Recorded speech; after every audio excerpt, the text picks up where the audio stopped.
નમસ્કાર મિત્રો, જય હિન્દ।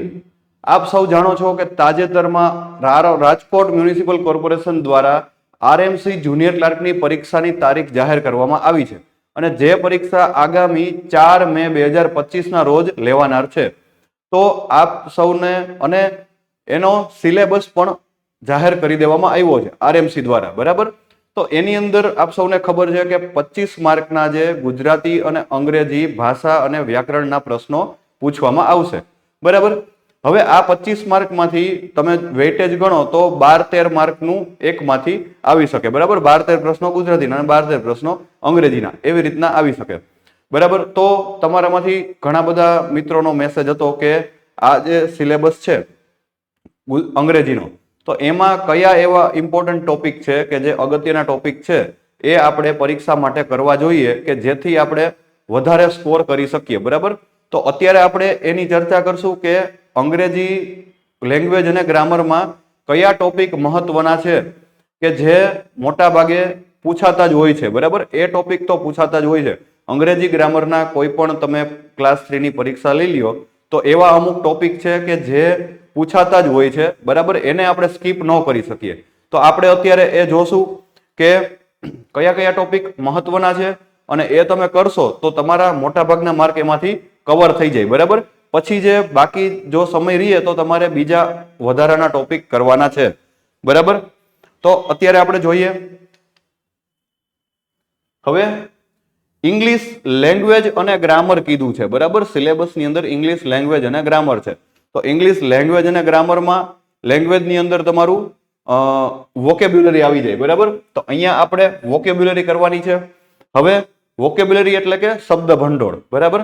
કોઈ પણ ભાષા હોય તો એના બે મહત્વના જે બે ભાગ હોય, એક છે વ્યાકરણ અને બીજું છે શબ્દ ભંડોળ, બરાબર। વ્યાકરણ અને શબ્દ ભંડોળ એ બેથી જ ભાષા બનતી હોય છે। તો આપણે અહીંયા જોઈએ શબ્દ ભંડોળની અંદર શું આવશે કે સિનોનિમ્સ અને એન્ટોનિમ્સ, એટલે કે સમાનાર્થી અને વિરુદ્ધાર્થી શબ્દો, બરાબર। હવે અત્યારની જે પરીક્ષા છે, મોટા ભાગની પરીક્ષામાં તમે જોશો તો અંગ્રેજીની અંદર સમાનાર્થી અને વિરુદ્ધાર્થી શબ્દ 1 કે 2 પૂછવામાં આવે છે, બરાબર। તો સમાનાર્થી અને વિરુદ્ધાર્થી શબ્દ છે એ ખૂબ જ અગત્યના છે આપણા માટે। તો એ વોકેબની અંદર સમાનાર્થી વિરુદ્ધાર્થી શબ્દો કરવાના છે। અને બીજું આ જે વન વર્ડ સબસ્ટિટ્યુશન છે, બરાબર। આપણે એને ગુજરાતીમાં કહીએ કે શબ્દ સમૂહ માટે એક શબ્દ, વન વર્ડ સબસ્ટિટ્યુશન, બરાબર। આખો શબ્દ સમૂહ આપ્યો હોય એની બદલે જે એક શબ્દ છે એ, તો આ પણ પૂછાય છે, એકાદો પ્રશ્ન આનો પણ હોય છે વોકેબમાંથી। પછી બીજું જોઈએ ઇડિયમ્સ એન્ડ ફ્રેઝિસ। તો ઇડિયમ્સ એન્ડ ફ્રેઝિસ શું થશે કે આપણે જે ગુજરાતીમાં કહેવત છે અને રૂઢિપ્રયોગ છે, બરાબર।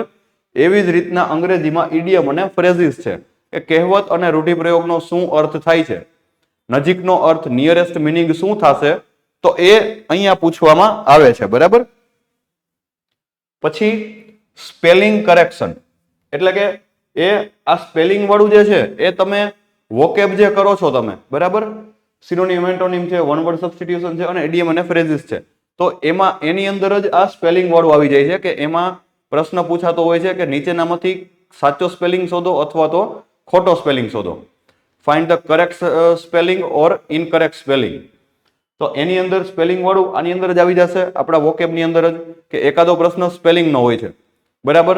તો એ જે એવા અમુક સ્પેલિંગ છે કે જે વારંવાર પૂછાતા હોય છે, બરાબર। પછી હવે આપણે આ વોકેબ જોઈ લીધું કે ઇંગ્લિશ શબ્દ ભંડોળ, ઇંગ્લિશ વોકેબમાં કેટલા ટોપિક અગત્યના છે એ આપણે જોઈ લીધા। હવે આપણે જોઈએ ગ્રામર, બરાબર। તો ગ્રામરની અંદર શું આવશે, સૌથી પહેલા તો વર્બ, વર્બ। હવે આપણે એ જોઈએ વર્બ જોઈએ, વર્બ, તો એની સાથે સાથે આવી જશે સબ્જેક્ટ વર્બ એગ્રીમેન્ટ,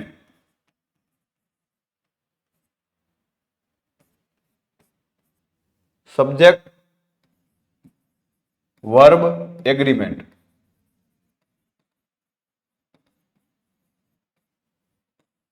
આ સબ્જેક્ટ વર્બ એગ્રીમેન્ટ છે એટલે કે એ ગ્રામરની જે ખાલી જગ્યા પૂછાતી હોય છે, વર્બની ખાલી જગ્યા, બરાબર। તો એની અંદર તમારો જે કર્તા કોણ છે, એક વચન છે, બહુવચન છે, કયા પ્રકારનું છે કર્તા, તો એ પ્રમાણે તમારો ત્યાં વર્બ મૂકવામાં આવે છે, બરાબર। તો આ ખાસ છે। પછી ટેન્સીસ છે, ટેન્સીસની ખાલી જગ્યા પૂછાતી હોય છે, બરાબર. એટલે એમાં ટેન્સીસનો ઉપયોગ કયો ટેન્સ છે એવી રીતના નથી પૂછાતો, પણ તમને એવા શબ્દ એની અંદર એવું આપેલું હોય કે એનાથી તમે આઈડેન્ટિફાઈ કરી શકો કે આ પ્રેઝન્ટ ટેન્સનું છે, પાસ્ટ ટેન્સનું છે કે ફ્યુચર ટેન્સનું છે, બરાબર. તો એ પ્રમાણે ટેન્સની ખાલી જગ્યા આવતી હોય છે. પછી મોડલ વર્બ્સ. મોડલ વર્બ એટલે જે સહાયકારક ક્રિયાપદ છે એ, બરાબર. મે, કેન, શુડ, વુડ એ બધાય. તો સહાયકારક ક્રિયાપદના પણ પ્રશ્નો, એકાદો પ્રશ્ન આવતો હોય છે, બરાબર. પછી આવી ગયું આપણું એક્ટિવ એન્ડ પેસિવ વોઇસ.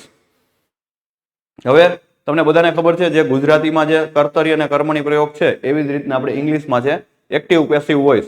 તો એક્ટિવમાંથી પેસિવમાં અને પેસિવમાંથી એક્ટિવમાં, પણ મોટા ભાગે એક્ટિવ વોઇસમાંથી પેસિવ વોઇસમાં ચેન્જ ધ વોઇસ પૂછાતા હોય છે, બરાબર. તો એક્ટિવ પેસિવ વોઇસ થઈ ગયું. અને આ અહીંયા આવી ગયું, આપણે અહીંયા લખેલું છે સબ્જેક્ટ વર્બ એગ્રીમેન્ટ, બરાબર. તો સબ્જેક્ટ વર્બ એગ્રીમેન્ટ થઈ ગયું. પછી ડાયરેક્ટ અને indirect speech. Direct indirect speech, બરાબર. પ્રત્યક્ષ અને પરોક્ષ બોલી, બરાબર છે. તો એ ડાયરેક્ટ ઇનડાયરેક્ટ નો પણ એક પ્રશ્ન પૂછવામાં આવે છે. પછી હવે અહીંયા એક ટોપિક અહીંયા બાકી રહી ગયો છે, એ છે આર્ટિકલ્સ.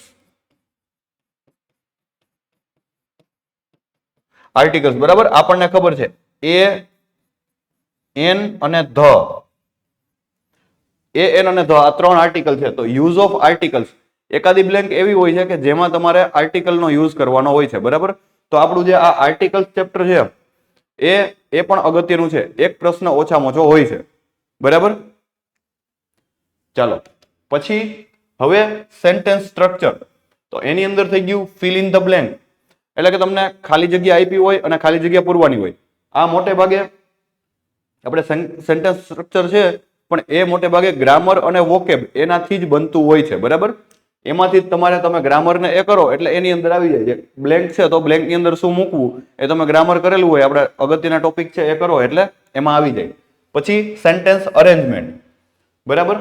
એટલે કે કોઈ એક સેન્ટેન્સના 3 કે 4 ટુકડા આપેલા હોય, 4 ભાગ આપેલા હોય અને પછી ABCD 4 ઓપ્શનની અંદર કે અરેન્જ કરો તમે, બરાબર. સેન્ટેન્સ અરેન્જમેન્ટ એટલે કે કેવી રીતના ગોઠવણી થશે, સૌથી પહેલા કયું સેન્ટેન્સ આવશે, એમ આખું વાક્ય બનાવવા માટે, બરાબર. તો એ થઈ ગયું. પછી એરર ડિટેક્શન એન્ડ કરેક્શન, કે વાક્ય તમને આપેલું હોય અને એમાં કઈ જગ્યાએ ભૂલ છે વાક્યમાં, બરાબર, એ શોધવાની હોય અને પછી એ ભૂલની જગ્યાએ સાચો જવાબ કયો આવશે ઓપ્શનમાંથી એ પસંદ કરવાનો હોય. પછી ટ્રાન્સફોર્મેશન ઓફ સેન્ટેન્સ એટલે કે changing from active to passive, બરાબર. એ આપણે અગાઉ જોયું આગળ કે એક્ટિવ પેસિવમાં તમને પ્રશ્ન પૂછાય છે ચેન્જ ધ વોઇસનો, બરાબર. પછી અહીંયા છે કોમ્પ્રિહેન્શન. હવે રીડિંગ કોમ્પ્રિહેન્શન એટલે કે તમને એક પેરેગ્રાફ આપેલો હોય, રીડિંગ કોમ્પ્રિહેન્શન ની અંદર પેરેગ્રાફ આપેલો હોય, બરાબર. પેરેગ્રાફ ઉપરથી પછી 4 કે 5 પ્રશ્નો એમાં પૂછાતા હોય, બરાબર. પેરેગ્રાફની ઉપરથી તમારે 4-5 પ્રશ્નોના જવાબ આપવાના હોય. અને બીજું એક છે આ ક્લોઝ ટેસ્ટ. તો ક્લોઝ ટેસ્ટ ની અંદર પણ પેરેગ્રાફ જ હોય પણ એમાં વચ્ચે બ્લેન્ક આપેલી હોય, બરાબર. કોમ્પ્રિહેન્શનમાં ક્વેશ્ચન આપેલા હોય અને એનો જવાબ ફાઇન્ડ કરવાનો હોય. જ્યારે ક્લોઝ ટેસ્ટ ની અંદર તમને વચ્ચે આખો પેરેગ્રાફ હોય એમાં વચ્ચે બ્લેન્ક આપેલું હોય અને ત્યાં નંબર લખેલો હોય, એમાં પણ 3, 4 કે 5 પ્રશ્નો હોય, બરાબર. તો આ પણ આવી શકે છે. એટલે રીડિંગ કોમ્પ્રિહેન્શન અને ક્લોઝ ટેસ્ટ આ પણ તમારે જે ગ્રામર અને વોકેબ જે કરો છો એની અંદર આવી જાય, આ બે વસ્તુ, બરાબર. સેન્ટેન્સ સ્ટ્રક્ચર અને આ કોમ્પ્રિહેન્શન એ તમે વોકેબ અને ગ્રામર જે કરો છો એના અગત્યના જે પોઈન્ટ કરો છો એની અંદર તમારે આ વસ્તુ આવી જાય છે. એટલે આપણે અહીંયા જોઈએ કે આ વોકેબના જે આ પોઈન્ટ છે ઇમ્પોર્ટન્ટ ટોપિક્સ આ કરવાના છે અને ગ્રામરના ઇમ્પોર્ટન્ટ ટોપિક્સ કરવાના છે, બરાબર. તમે પેસેજનો ને એના ઉપરથી જ જવાબ આપી શકો છો. તો પછી મિસેલેનિયસ બીજા કે ટોપિક રીઅરેન્જમેન્ટ ઓફ પેસેજીસ, બરાબર. એટલે કે ઈ જે પેસેજ તમને આપેલો હોય એમાં ફરીથી ગોઠવણી કરવાની હોય, બરાબર. તો એ પણ તમારે ગ્રામર અને વોકેબ ની અંદર આવી જાય છે, બરાબર. તો આ હતું આપણું અંગ્રેજીના જે આરએમસી જુનિયર ક્લાર્ક માટેના અંગ્રેજીના જે સિલેબસ છે, અંગ્રેજીના સિલેબસના અગત્યના ટોપિક, બરાબર. હવે તમને જો કોઈ પણ પ્રશ્ન હોય સિલેબસ રિલેટેડ કે કોઈ પણ પ્રશ્ન હોય આરએમસી જુનિયર ક્લાર્ક રિલેટેડ તો તમે આપણો જે હેલ્પલાઇન નંબર છે 9429077607 તો વધારે જે એની તમારે માહિતી જોતી હોય તો તમે એમાં વોટ્સએપ કરી શકો છો, બરાબર. તો આ હતો આપણો ઇંગ્લિશનો સિલેબસ. હવે અલગ અલગ જે અગત્યના ટોપિક છે તો એ આપણે અલગ અલગ તમને અગત્યના ટોપિક માટેના વિડીયો તમને પ્રોવાઈડ કરશું, બરાબર. તો એનાથી તમને આઈડિયા આવે કે હવે જે સમય બાકી રહ્યો છે એની અંદર તમારે કયા ટોપિક છે એ પહેલા કરવા અને કયા ટોપિક ઉપર વધારે ભાર દેવું, બરાબર. બાકીના જે ટોપિક છે એ પછી તમને ટાઈમ રહે તો તમારે એ જોઈ લેવાના છે. પણ આજે આપણે અગત્યના ટોપિક જે ચર્ચા કરી એ ટોપિક તો મૂકવાના નથી, બરાબર. એની અંદર બધા ઇમ્પોર્ટન્ટ ટોપિક છે એ જ આપણે અહીંયા લીધા છે. જેટલા ઇમ્પોર્ટન્ટ ટોપિક છે એ અહીંયા લીધા છે એટલા ટોપિક તમારે કરવા પડે, બરાબર. હજી બીજા પણ ઘણા બધા એની અંદર ટોપિક છે, સબ ટોપિક, પણ એ આપણે અહીંયા નથી લીધા કારણ કે એ એટલા બધા ઇમ્પોર્ટન્ટ નથી, બરાબર. તો હવે અત્યારે અહીંયા સુધી રાખીએ અને આપણે પછી નેક્સ્ટ આપણે બીજા સેશનમાં મળીએ, બરાબર. ત્યાં સુધી જય હિન્દ, જય ભારત.